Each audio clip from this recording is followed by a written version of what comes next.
this fountain.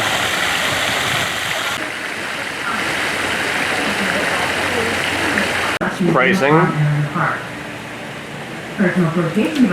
Hey everybody, Tom here for Tom's Road Trip, and I'm in Weeki Wachee, Florida, and today I'm visiting Weeki Wachee Springs State Park. Alright, this place is made famous for its crystal clear water and of course its mermaids. That's right, I did say mermaids. So they got mermaids, real live mermaids. That should be interesting to see. You see, I did get my hat. I always get a hat every place I go. Not a huge property. There are various things to do here. Buccaneer Bay is right next door, although the slides are not open. They are only open right now during weekends, and this is a Wednesday when I'm here. The swimming area is actually open, so I'll show you that part a little bit later. So for now, I'm waiting for the Mermaid Show. We're gonna walk around the property and see what we see. This is nice and tranquil looking.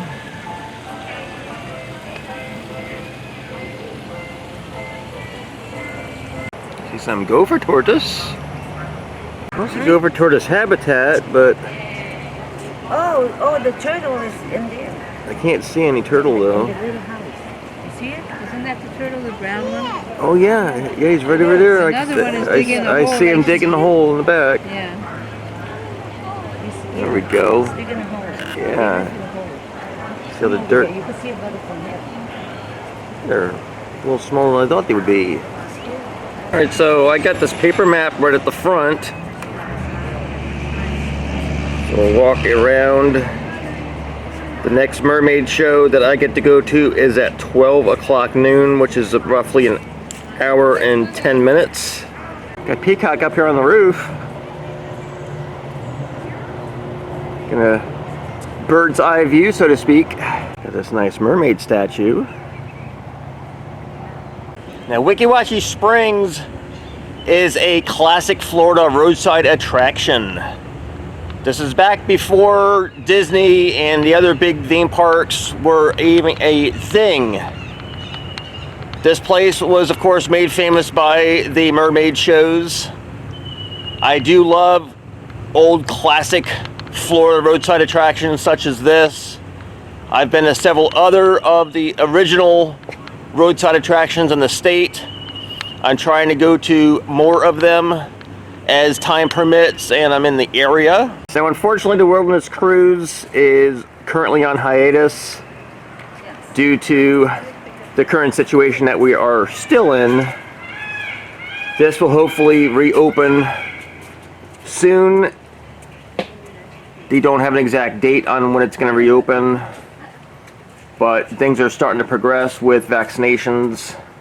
Mask mandate was just lifted this past weekend, so masks are no longer required. The Legend of Princess Wondrous, the Weeki Wachee Mermaid.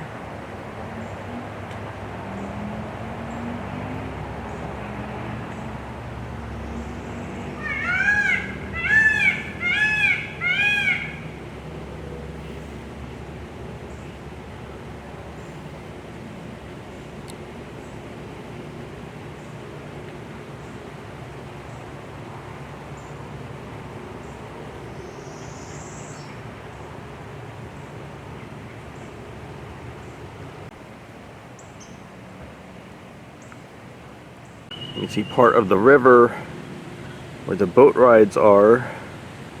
I just spoke to one of the rangers and he said the boats are going to still be unavailable for the next several months.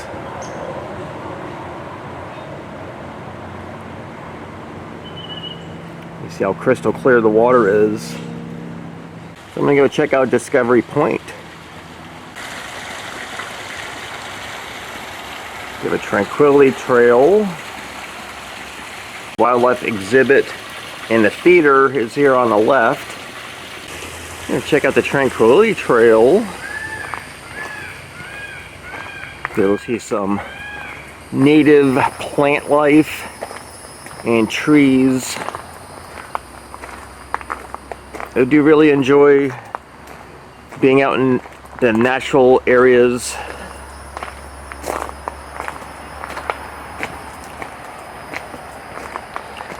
Of course, ever since this property became a state park, a few things have changed.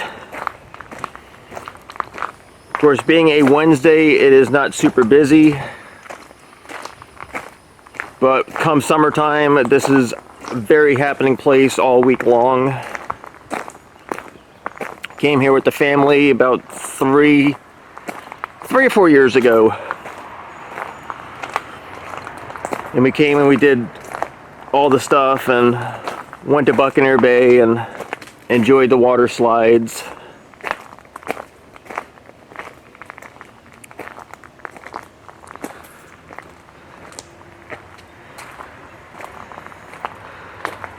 There's not a whole lot to see along the Tranquility Trail. It just gets you off the main path.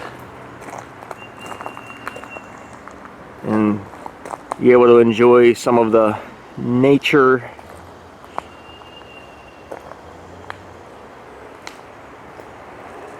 So much of Florida is just built up, especially Tampa Bay area where I reside.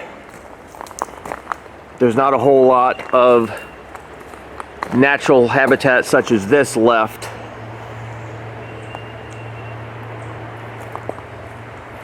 This is the northern portion of Pinellas County. And this is currently the only part of Pinellas County where there are deer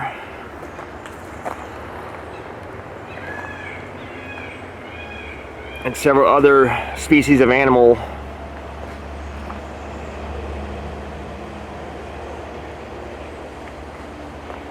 A little bit more of the water. It's the spring-fed water of Buccaneer Bay. And it's the same spring that the Mermaid Show is presented in. You can see from this vantage point how crystal clear the water is. And it's the actual amphitheater that I'll be sitting in to see the Mermaid Show. Alright, Buccaneer Bay. This is the swimming area. So water slides are currently only open on the weekends through the end of May. Starting June 1st, this will be open every day throughout the summer. There's plenty of sand and lounge chairs to soak up the sun. Just make sure you use sunblock. So the bar here is only open currently on weekends. During normal operating hours, they have tubes you can rent. To break down into different things you can rent and pricing. Of course, lockers to store all your personal articles while you're in the water. You also have a kiddie pool for the little ones. It's currently only open on weekends. You have changing rooms. The snack bar and surf shop is only open during regular business hours. And there are two water slides. So Weeki Wachee Springs is home of the deepest freshwater cave system in the country. All right, in 2007, cave explorers located new passages in the cave system. So we will see just how deep it is when we are in the actual Mermaid Show. It doesn't look deep right here because you can see the bottom, but closest to the amphitheater, that's where the actual cave system starts. This is all spring-fed. All right, now while the property does have on-site dining, it's very popular to bring in a cooler and have a picnic-style lunch over here at Buccaneer Bay. They do allow small size coolers. No outside alcohol of any kind or glass bottles are permitted. But anything else, food-wise, sodas, things like that, you can bring in. The peacock's finally off the roof. Just moseying around. It's the Newton Perry Underwater Mermaid Theater. As show performers can hear your applause, and like any other performers, they love it. Now please sit back, relax, and enjoy as our talented performers proudly present Hans, Chris, and Andersen, the Little Mermaid. Let's set them off with a big round of applause.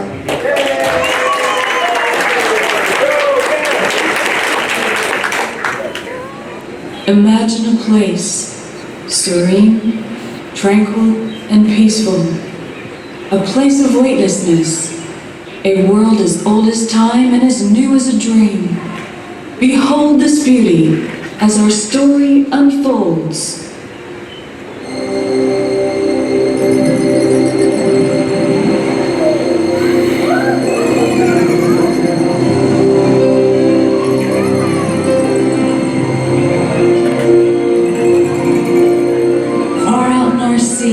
The water is as blue as the loveliest cornflower, and as pure as the clearest glass, and it is deep. Here dwell a strange and wondrous race of people, half human, half fish. These peaceful creatures spend their time tending to their undersea gardens. They offer food to the fish, who eat right out of their hands.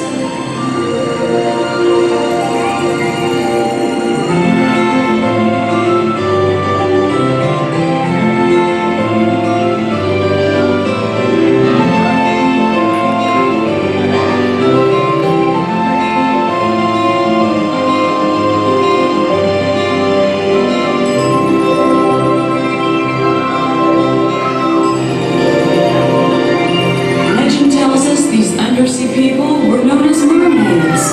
They swim gracefully and with little effort in their beautiful sea kingdom.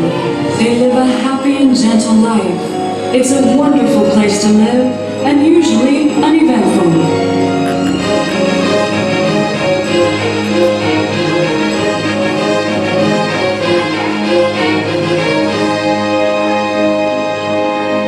But today is not an ordinary day, for everyone in the kingdom has gathered for a very special event.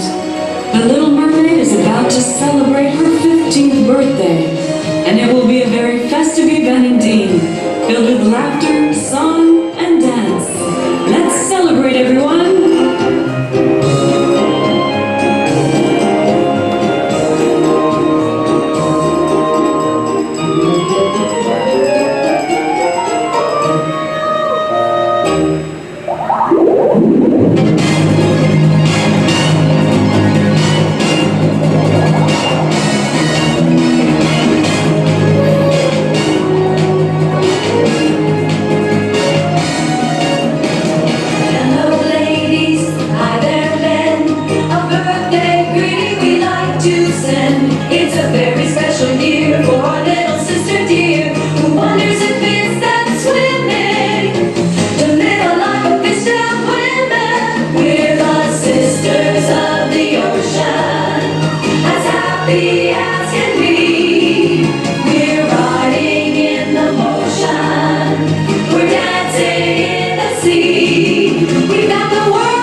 Introducing our sister, the Little Mermaid.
And dreams of a world that awaits her above the waves. And in her heart she hopes the statue is how a human prince will look. And the Little Mermaid is heard to say, "My statue is different because it has legs. I wonder what it would be like to have legs instead of this tail. Now chance to go to the surface and see. Saying goodbye, she begins her ascent. As she nears the surface, something strange and unexpected happens.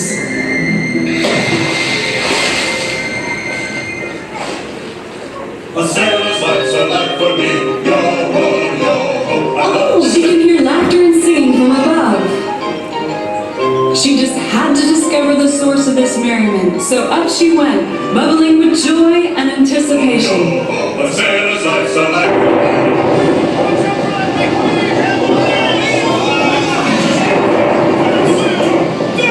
What could be happening up there? Above, a frightful storm had struck. The water rose like great black mountains over the ship's decks. They tossed the ship to and fro.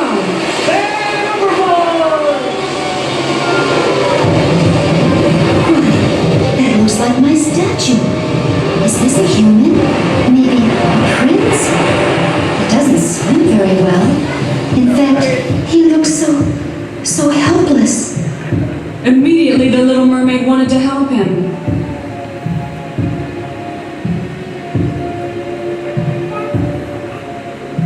He can't breathe.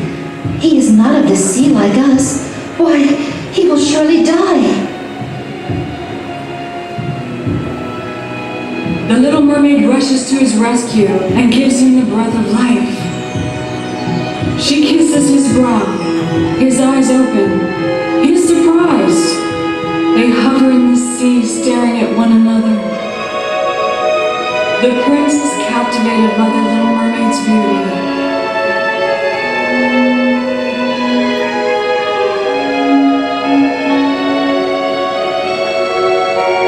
She starts to run away, and he grabs her hand.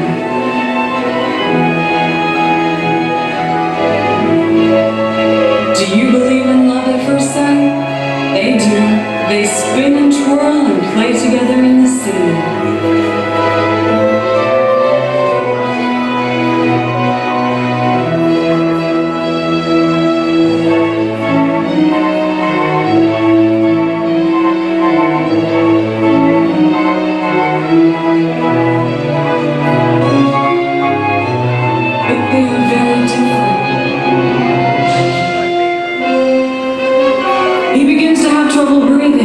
Sadly, the Little Mermaid has to let her prince go back to the safety of his world.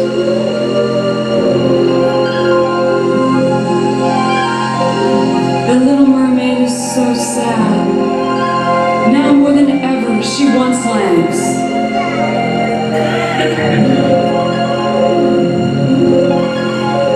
The only one she can tell is her wise old friend, Chester the sea turtle.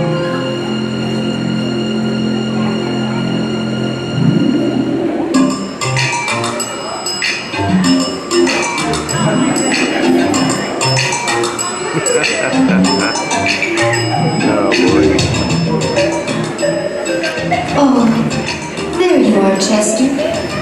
I'm so very glad to see you. Now what could make such a beautiful little mermaid so unhappy on her birthday? Why, I don't have any legs. I will never be able to be with my prince. You know, you might... Yes, I know of a way, but it's most dangerous. Oh, please, Chester, tell me. You must seek the help of the wicked, evil sea witch, who lives in the deepest and darkest part of the sea. She's deceitful and treacherous. However, she does hold the key that will unlock your unhappiness. Oh, Chester, I love him so much. I have to try to see him again. So the Little Mermaid waves goodbye to her friend and swims toward the raging whirlpool where the wicked sea witch lurks.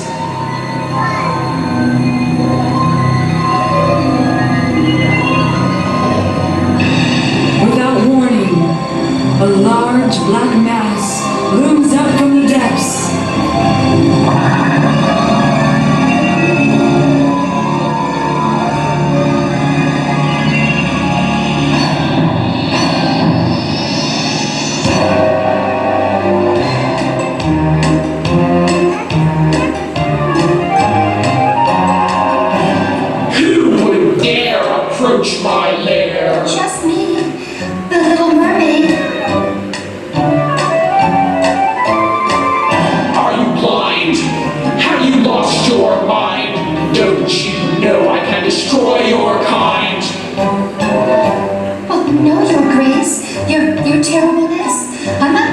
think we're lost, but I must confess, I need your help. There's something you must do. Please grant me the favor that I ask of you. A favor from me? A favor you seek? Oh yes, I must have legs and feet. Legs and feet? Well, I have a notion you'll find your answer at the bottom of the ocean. Deep in a cave is a magic potion. Take a sip, just a nib, from the potion at the bottom of the ocean, and you'll have your wildest dreams and your fondest emotions. My wildest dreams, my fondest emotions. Yes, from the potion at the bottom of the ocean. Just drink the potion? That's all that I must do? That's all, my dear, for now. But I'm not through with you. So the Little Mermaid begins her journey. She has never gone that deep before. No flowers, no seagrasses grow there. Only the dark cavern below awaits her. It leads toward the whirlpool, where the currents whirl like a rushing wheel, round and round, grabbing everything in its path. Down, still further down, she struggles into the mists of these raging currents, fighting her way to the Sea Witch's cave. The trip grows more difficult, more dangerous with each fathom she descends. She finally reaches a large opening in the cliff, and the entrance to the cave. She searches and finds the bottle of magic potion. Without hesitation, she takes a sip. I know what she wants. Silly little creature. She wants to change her tail into legs like a prince.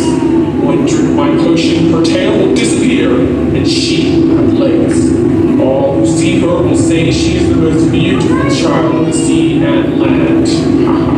But not without paying a great price. I will take her beautiful voice. I want it. I will have it now! So the Sea Witch took the Little Mermaid's beautiful voice.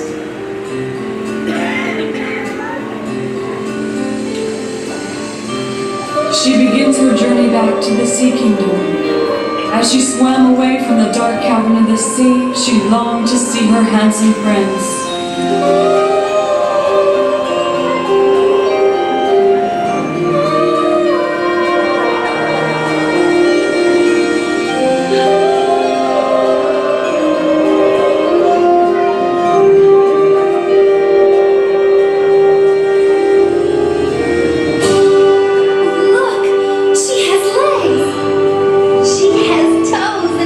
Like a human, no fins or scales. She's so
and live in my kingdom forever.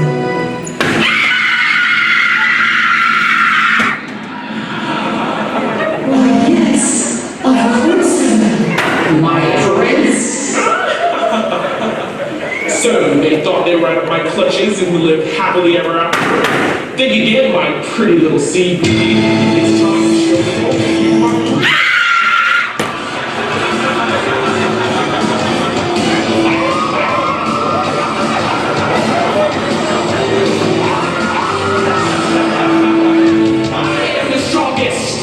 Ocean.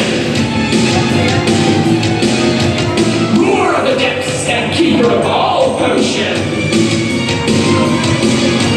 How can you possibly stand against me? Ha! Take your best shot, you'll fail, you'll see. Just a twist of my wrist like this and I'll make the water spin. Our minds are close, sure to leave your hand. I am invincible, try what you may. But in the end, it's you that will pay. Can't you see you're no match for me? I'm the obvious ruler of the sea. Maybe ultimate lightning in our warrior style. Try this, you little weaklings. Or is this more worth your while? How's that? And I'll clap, and I'll spin my wicked magic. Go on, stick around. The end is surely tragic. Foolish creatures, why do you persist? This won't stop you. Then try this.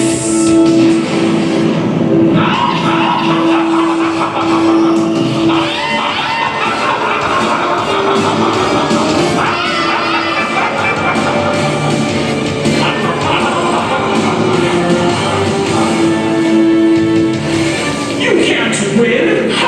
You think love conquers all? Love does conquer all, on land and in the sea, and we are the loving proof. The battle ensued. The sea was just powerful, but the prince's love for the Little Mermaid is even stronger. They fight, twisting and twirling.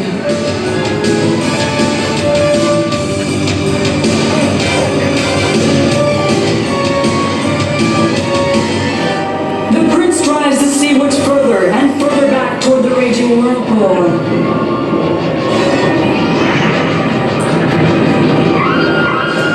The sea witch is swallowed by the whirlpool and vanishes into the cavity of the sea.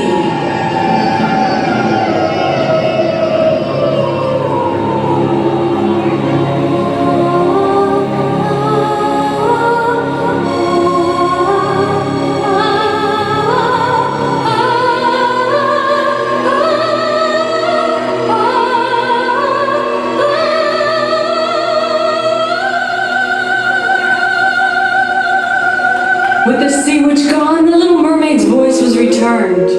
The prince had won, thus saving the underwater kingdom for all to live happily ever after. Now is the time to rejoice and celebrate. Creatures of the land and sea, come join in the frolic of song and dance. You know, there just might be a wedding the likes of which you've never seen in the Sea Kingdom.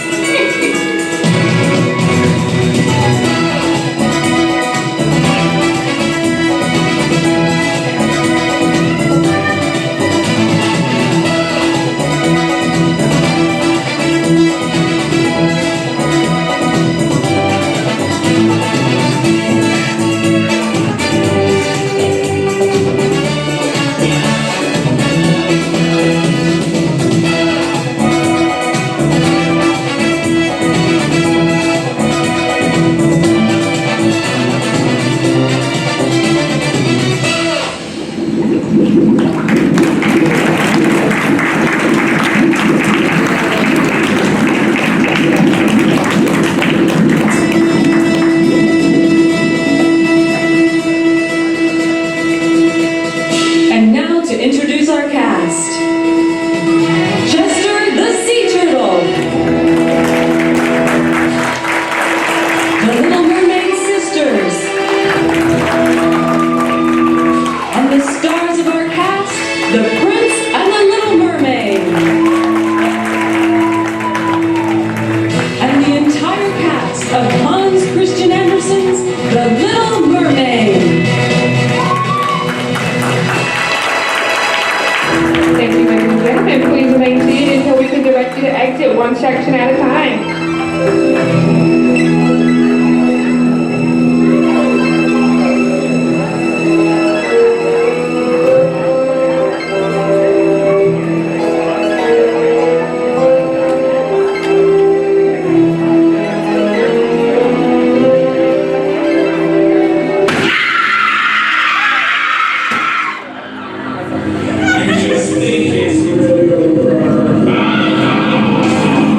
Once again, thank you. We hope you have enjoyed Hans Christian Andersen's The Little Mermaid. Alright, I just got out of the Mermaid Show featuring the Little Mermaid. Now I do apologize for the posts that were clearly in my shot. I wasn't able to move very far to the left and to the right because of the seating requirements and social distancing that they still have inside the theater. I tried to get the best possible view along with the entire show. So I hope you enjoyed that. I liked it. I thought it was cute. Interesting telling of classic story of the Little Mermaid. So I'm gonna stop and get some lunch. The next animal presentation is in about a little over an hour. So that's what we're gonna be doing next. So we're going inside the galley, drinking grub. There's the menu board. And then did you get sick? And then basically third Jeff. Got the old stadium. I don't believe this is used anymore. But they would have different presentations. So we got Discovery Point and Theater. Protecting Florida Springs.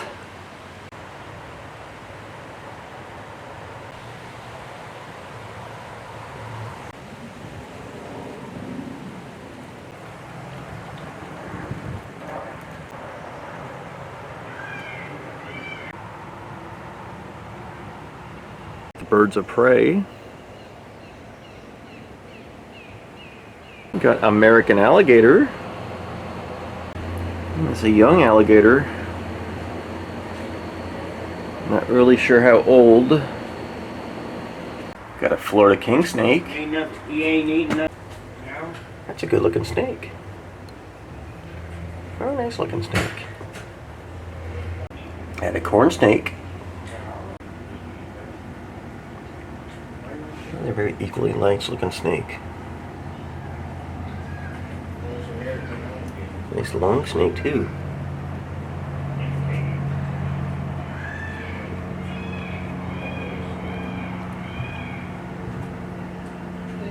Got some turtles. Got see a yellow-bellied slider, diamondback terrapin, and a peninsula cooter. You want me to show you the different turtles? Yeah, absolutely. You could. Here is the cooter. Oh, he's cute. Diamondback terrapin. Ooh. Oh, I like his colorations and his. Like a fingerprint. Yeah. The two terrapins will be the same. Oh, that's cool. And the last guy is on the far end. Sorry, bud. And we have Scoots, the slider. Oh, wow. Yeah, he seems to be the most recognizable, I think. He's actually a red belly too. The name doesn't make very much sense since they're an orangish yellow. Mm-hmm. But this is a true yellow belly slider. See? Oh, yeah. And the main difference is the Y's on the shell. See how he has the orange? Yeah. This guy doesn't have that. That's the main indication between the two. Oh, alright. Wow, that's awesome. Thank you. No problem. I appreciate you showing me. We have the wildlife show at 12 and 2:15 too, so you can learn a little bit more about these guys. Great, thank you. Alright, well, in closer inspection of the corn snake, I thought it was all one just really long snake. There's actually two in here. You can see a head there.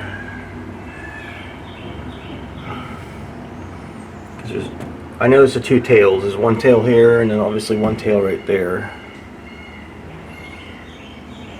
And there's the other snake head right there. You can see the alligators up out of the water.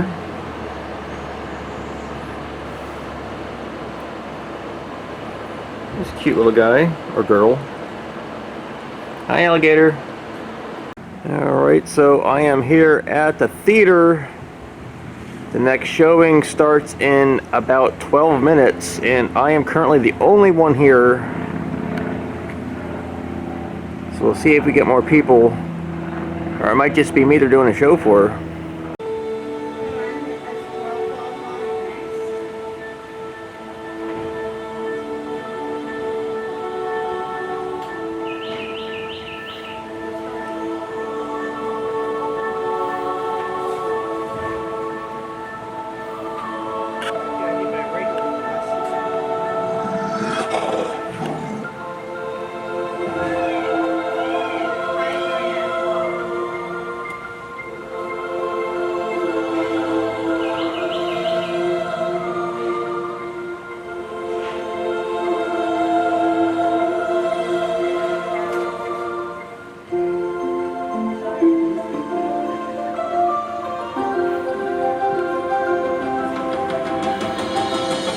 Oh, hey everybody.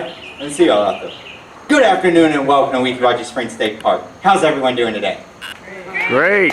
That is wonderful. It's a beautiful day at our park and we're happy to have everybody. We really love asking people, when you visit a special place like us, what's one of the first thing that comes up in your mind? We have a lot here, but what comes up? Mermaids. Mermaids, of course. Because, well, mermaids is what made Weeki Wachee. They've been swimming their tails off since 1947. That's back before Disney was in Florida. It made us an original roadside attraction, so we're pretty special there. But our wonderful mermaids couldn't be swimming without our beautiful spring. But outside of our show park area, we have about 1,000 acres of protected land. A lot of people don't think about that. And one of them is a very important one. In fact, it used to make up most of Spring Hill before it was developed. It's known as scrubland. Kind of looks like a western desert mixed with the grassland. Sparsely planted for parts, so there's a lot of life hidden inside. Today, I'll be taking you out on a short hike to show you those areas. Don't worry, you're not going to have to go very far at all. In fact, all you're going to have to do is sit right there and follow me with your eyes. But before we go out in the woods, we always like to make sure we're prepared. So today, I brought a pack. There's a few handy items that we might end up using. Like the first one being the compass. Very simple, straightforward tool. Everyone knows you should never go in the woods without one of these. You might get lost. That red arrow there points us in the right direction, if you're going north. But luckily for you, I mostly know what I'm doing, so we're just going to leave that up here. Help us out as well, I also have this stylish survival bracelet. These bracelets are not just very stylish, they're made of this practical material known as paracord. Paracord is like a really strong rope.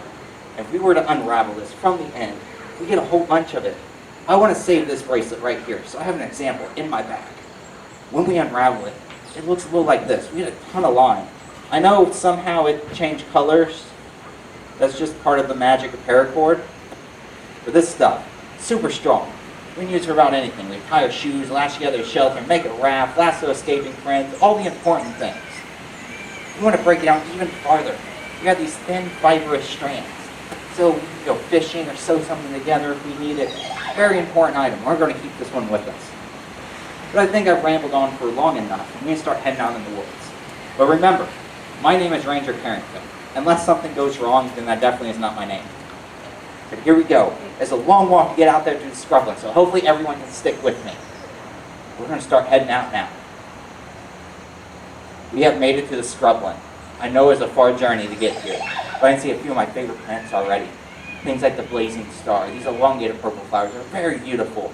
Or the prickly pear, which is like a cactus, and one of the favorite foods from scrubland residents that we might be able to meet later on. But my personal favorites down here, known as goldenrod. And personally, I think these golden flowers match my eyes pretty well, so we're going to keep it. But the important thing I saw was this burrow. That burrow there has a very special animal. If we're lucky, it's going to be out and about moving around, because we don't want to get too close. But it looks like it's out grazing.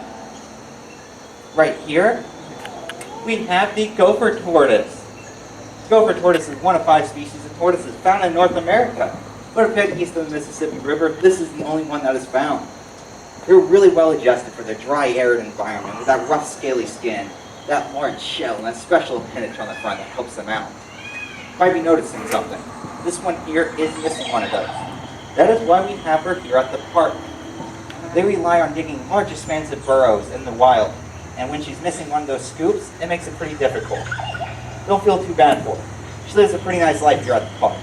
She gets a nice homemade burrow, lovely dyed spring mix, kale, spinach. Some of her favorite fruits are strawberries, grapes, and watermelon. Doesn't sound half bad, right? We all love fruit salads. The thing is, she doesn't really share. And she makes amazing sand circles. As you could guess, her name is Tripod. And with her, we can 100% know she's a female. Notice the tail here, extremely short.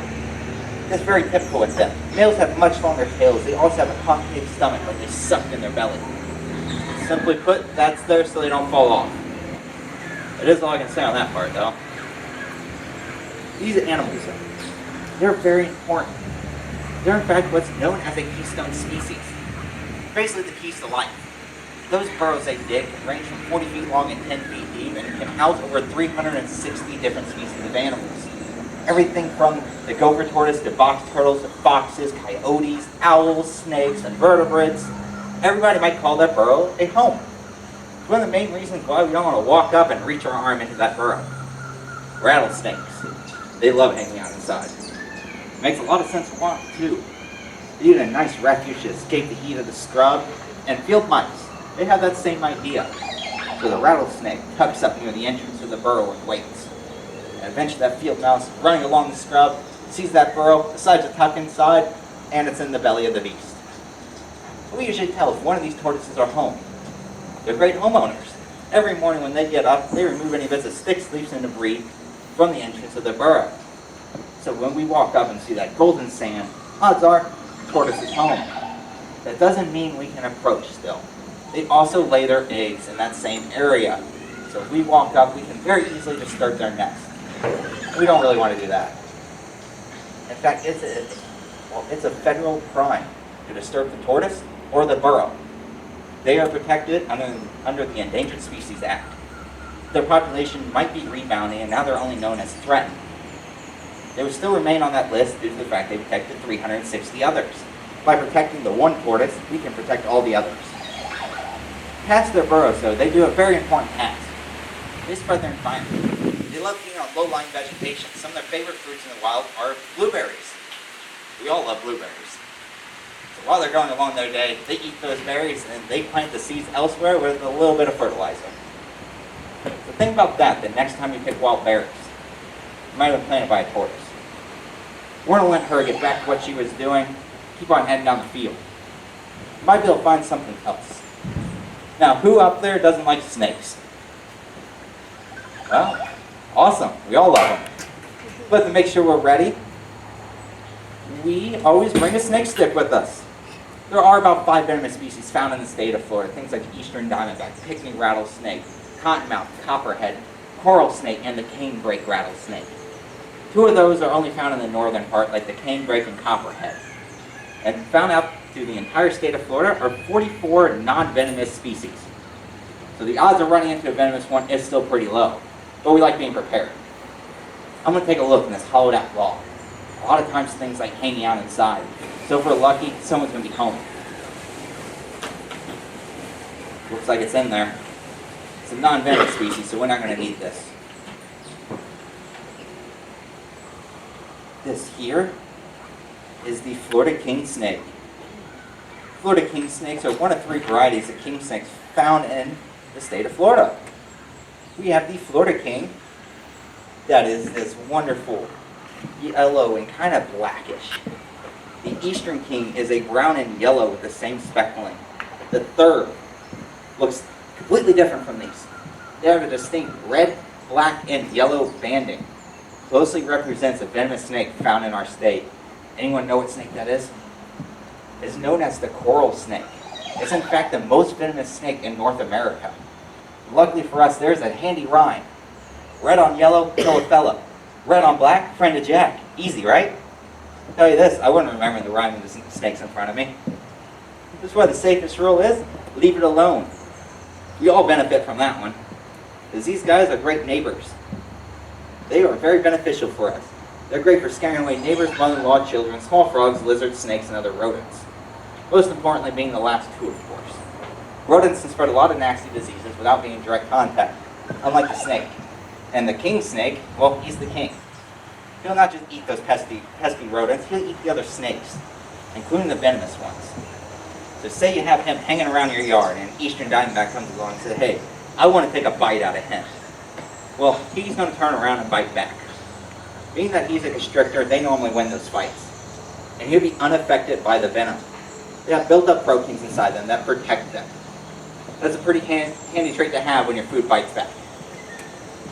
And these animals are way more afraid of us than we are of them. And it makes a lot of sense why. When we walk up to this little snake in our yard, we're giants. Our shadow goes over the top of them and they think that we're a predator, there to eat them. Hopefully that isn't your goal, but at least in the snake's mind, that's what you're doing. So he's going to flare up and probably piss at us. At that point, we're scared, he's scared, nobody's having a fun time at all. They're beneficial, even the venomous ones. And as long as we give them their space, they give it to us as well. Right? Even if we have that eastern diamondback in our yard, spot him over there and avoid him. Odds are, by the time you look back, he's going to be gone. The worst thing we can do is attempt to interact with them. That's just going to be harmful for both of us. So we're going to let this guy head on back into the woods, and we're going to head on down. We're almost to the scrubland, and scrubland is my favorite area here at the park. Well, we're almost out of the scrubland, I mean. We're almost to the spring.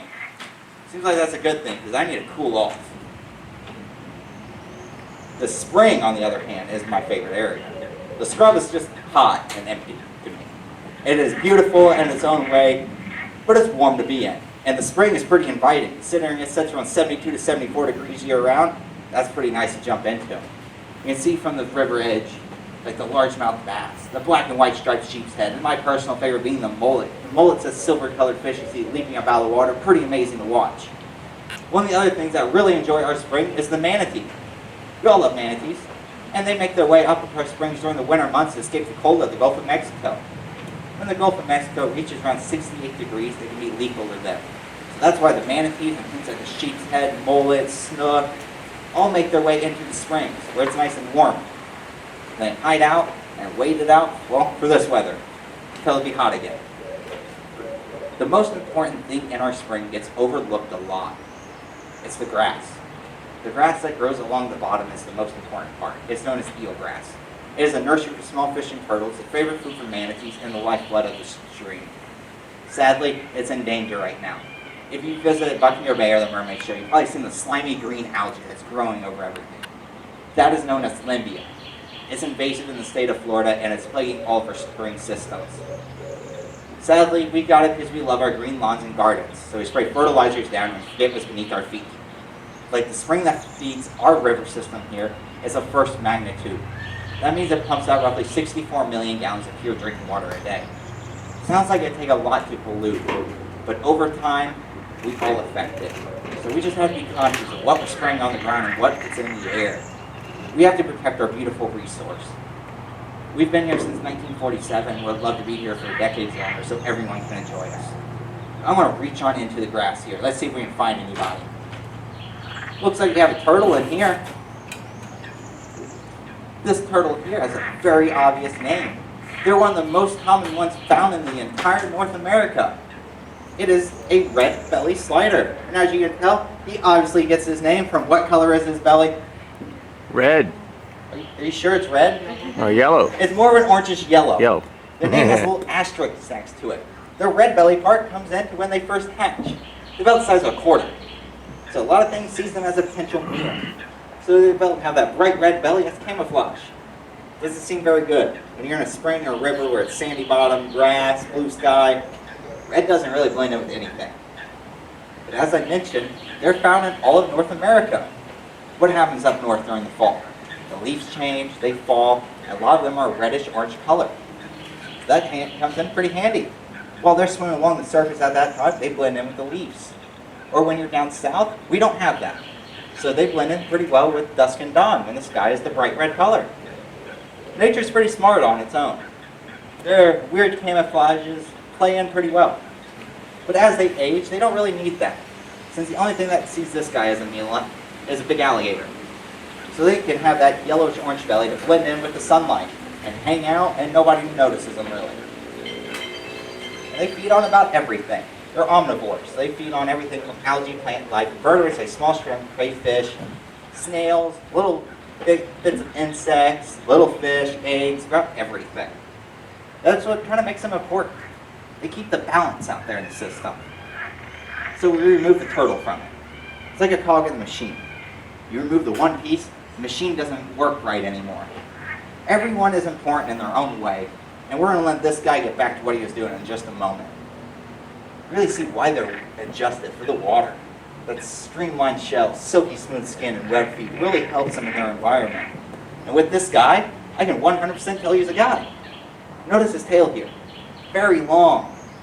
He also has those dagger-like claws in the front that are very useful for digging, scratching his back, kicking his nose, climbing, all the important things. Most importantly, though, it's used in a little mating dance. He will swim up to that female turtle and vibrate those claws along her face and neck, trying to impress her. Now, any of the guys out there, that is a turtle thing. So don't try that one at home. You can take it from me, it won't work. But we're going to let this guy get back to what he was doing in the spring. I feel like I want to jump in myself. Getting hot out today. And that water is pretty inviting. And working here at Weeki Wachee has taught me that I never know when I have to jump in. So I always bring a pair of flippers with me and a mask and a snorkel. Might seem like overkill, but our spring moves roughly 3 to 5 miles an hour. That's a lot to swim against. I like seeing where I'm going, so the mask comes in handy that way, especially if I'm moving around in the grass, reaching in there, since snapping turtles also like hanging out inside. I don't really want to reach in and grab one of those. Snorkel, very simple thing, helps you stay underwater. I know my breath for a whopping 35 seconds already, so don't think I'm going to need any of that. I'm just going to take a jump into our spring and see if we can find anything. Alright, here we go. Whoa. We found something really special in here. These guys are found almost everywhere in Florida. In fact, they're found in every county and every body of fresh water. It's the American alligator. I say this guy here is about 5 years old based on his length. They tend to grow a foot a year for the first 5 years of their life. Something that makes them pretty unique among reptiles is that the mother possesses maternal care. Meaning she hangs around for the first 3 to 6 months of their life, making sure they get off to a good start. They can even hang around for up to 2 years. So you see the little baby alligator in the wild. It's like, hey, I want to pick him up. He looks cute. He's friendly, right? No. He's going to let off a high-pitched chirp. Then Mama's going to come running. Well, if you have a plan ready then, mine is usually put down the alligator and run away. Then you think about that alligators can run 35 miles an hour, climb chain link fences, and jump 6 feet high. You got some magic 8-ball. It's going to tell you outlook not so good.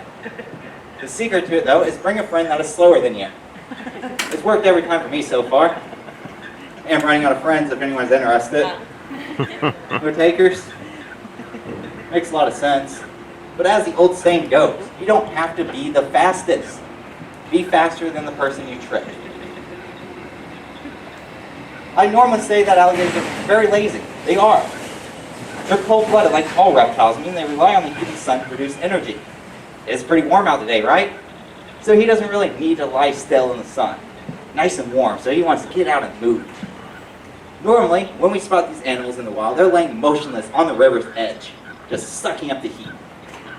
And they're very lazy, naturally. They don't even chase down their own food. They're ambush hunters. They prefer to lie motionless and wait for food to get very close to them, and at the last minute, lunge out and grab it. They have even been sighted using tools and lures. They have sticks and logs on their nose and submerge themselves beneath the surface and wait. And wait. And eventually that bird comes along, sees that branch as a nice resting point, decides, hey, I'm going to land right there. Then alligator pops up, gets an easy meal. Doesn't sound like a half bad life either. Lay in the sun all day, hang out in the water, food lands on your face. That's her secret. You get to live very long times. Once you reach around this size, the only people that mess with you are pesky rangers or bigger alligators. Really, their only predators are people or bigger alligators in the wild, especially when you reach around this size.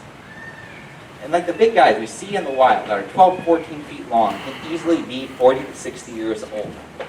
They live long lives. You're able to do that when you're big and you don't take many risks. But the worst thing we can actually do with one of these guys is to feed one. By feeding an alligator, we make a connection in its brain that says people means I get fed. Say you're at the spring one day, decide, hey, I want to throw him some marshmallows. Not a good idea. He's going to swim out there and enjoy them. A couple days later, someone else decides, I want to throw him some marshmallows too.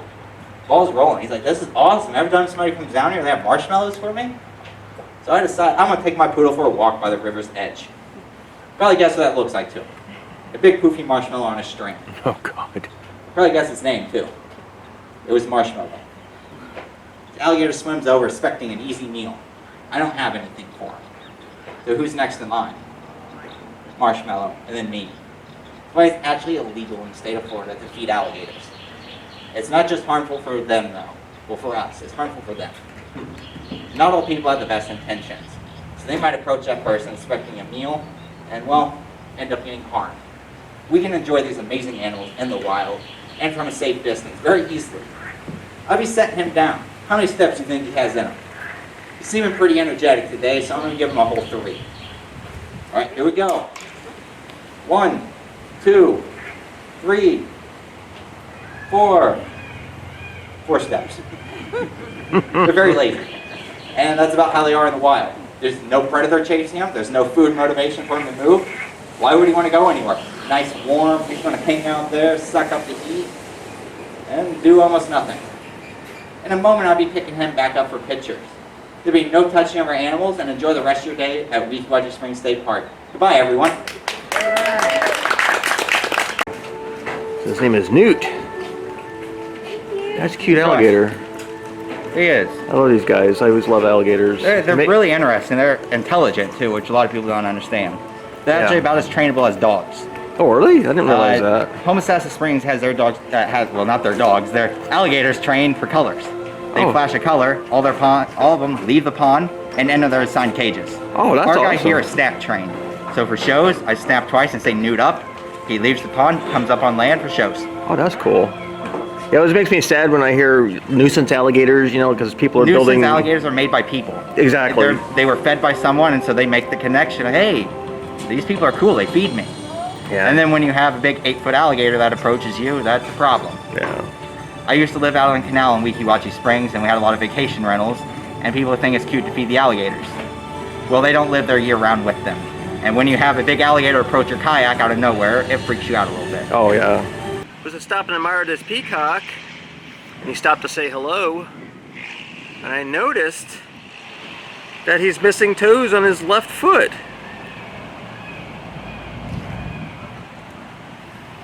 But it doesn't seem to stop him. Kind of has a small limp, but other than that, looks like he's doing pretty well. Bye, Mr. Peacock. Alright, gonna go inside the gift locker. Got this really nice mural. We got lots of shirts and hats. Of course, kids could get mermaid tails or shark fins. And they got mermaid pajamas. And lots of mermaid collectibles, snow globes, photo albums. Lots of Weeki Wachee stuff. See where I got my hat. Additional shirts. We also have lots of plush.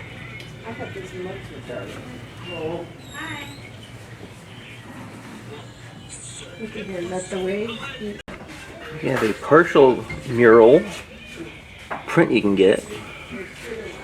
This Little Mermaid storybook from the Mermaid show that we saw. We got some coasters and magnets. Additional hats. This nice shirt. Another nice shirt for the ladies. Of course, very nautical themed gift shop.